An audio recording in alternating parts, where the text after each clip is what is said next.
c'est une affaire qui était très compliquée, une affaire très très complexe depuis le départ. Mais il fallait quand même donner une issue judiciaire à cette affaire-là. Et contrairement à ce que beaucoup de gens ont pensé, il faut regarder. Non. Moi, je pense que dans ce genre de situation, il faut aller jusqu'au bout.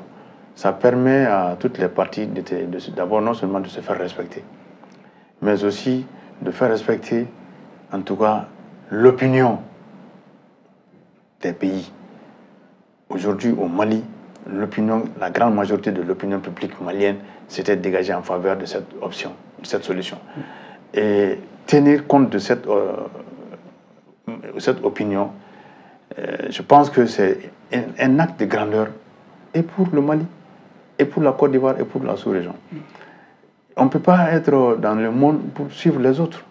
Ce n'est pas parce que l'autre là ils sont puissants qu'ils vont nous demander de faire ceci, de faire cela et qu'on accepte de se plier. Non, il faut aller souvent au bout, jusqu'au bout de ces idées. Ça permet à tout le monde d'être mieux éclairé. Et je pense que aujourd'hui, cette affaire-là a connu un dénouement heureux. Ceux qui étaient arrêtés, les militaires qui étaient arrêtés sont heureux. La Côte d'Ivoire est heureuse. Le Mali, ça en est bien tiré aussi, parce qu'on s'est fait respecter. Et puis surtout, on n'a pas vu le contenu du mémorandum, mais je sais que dans le mémorandum qui a acté d'abord cette situation, je sais que dans ce mémorandum-là, il y a des choses sur lesquelles tous les deux pays vont s'accrocher désormais. Et désormais, tous les deux pays vont apprendre à se respecter. Tous les deux pays vont sortir souvent de la suprématie. Parce que quand on dit souvent la Côte d'Ivoire, dans l'Union monétaire, la Côte d'Ivoire pèse lourd, mais tous les pays pèsent lourd.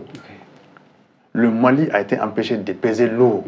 Et moi, je le dis, je l'assume, le Mali a été empêché par les colonisateurs de peser lourd. Parce que tout ce que la Côte d'Ivoire peut produire et qui fait aujourd'hui de la Côte d'Ivoire un pays puissant, le Mali peut en faire.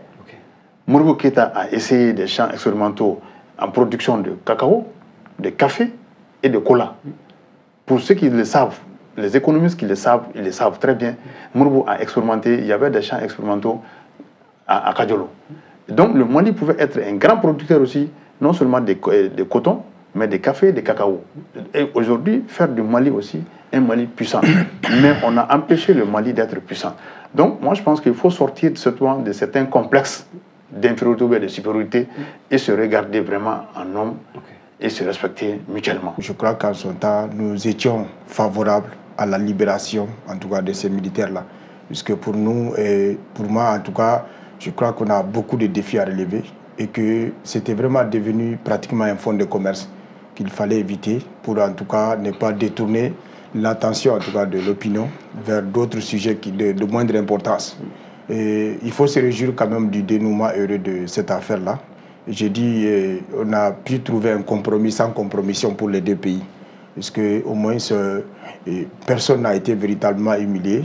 Et je crois que le fait justement de laisser la justice faire son travail, comme ça se doit, je crois que ça a été salutaire. Parce que vous ne pouvez pas quand même arrêter des gens, les mettre en prison, les accuser en tout cas des faits qui sont quand même des faits très graves, des faits de mercenariat, de tentatives de déstabilisation, etc. Et libérer en tout cas ces gens-là comme si de rien n'était. Donc moi je crois que le fait justement de laisser la justice malienne faire son travail, je crois que ça a été une bonne chose. Et l'attitude, en tout cas la grâce que Assimi aussi a accordée en tout cas à ces militaires, il faut saluer quand même cette sagesse en tout cas d'Assimi. Et puisque entre la Côte d'Ivoire et le Mali, les liens sont très forts. Nous sommes liés par l'histoire, par la géographie, par l'économie, par la culture. Donc moi je crois que tout ce qui peut concourir en tout cas à apaiser la situation, la crise entre la Côte d'Ivoire et le Mali, il ne faut même pas hésiter à aller vers ça. C'est pourquoi en son temps nous avions dit clairement que ce n'était vraiment pas la peine, même si c'était des militaires, si c'était des mercenaires. Parce que moi, franchement, le qualificatif mercenaire ou pas mercenaire, pour moi ça importait peu, eu égard en tout cas à l'enjeu. Parce qu'à l'époque, franchement, le Mali avait besoin justement de tout le monde, y compris la Côte d'Ivoire en premier lieu, parce que c'est un voisin immédiat, tout comme le Sénégal. Nous savons que le port d'Abidjan sert en tout cas de lieu de transit pour les commerçants, pour les marchandises maliennes.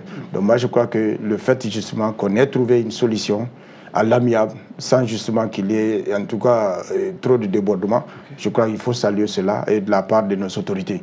Il faudrait quand même multiplier des actions comme ça pour en tout cas nous permettre de sortir définitivement en tout cas de cette crise. Surtout une crise qui nous oppose à nos voisins au pays de la CEDEAO.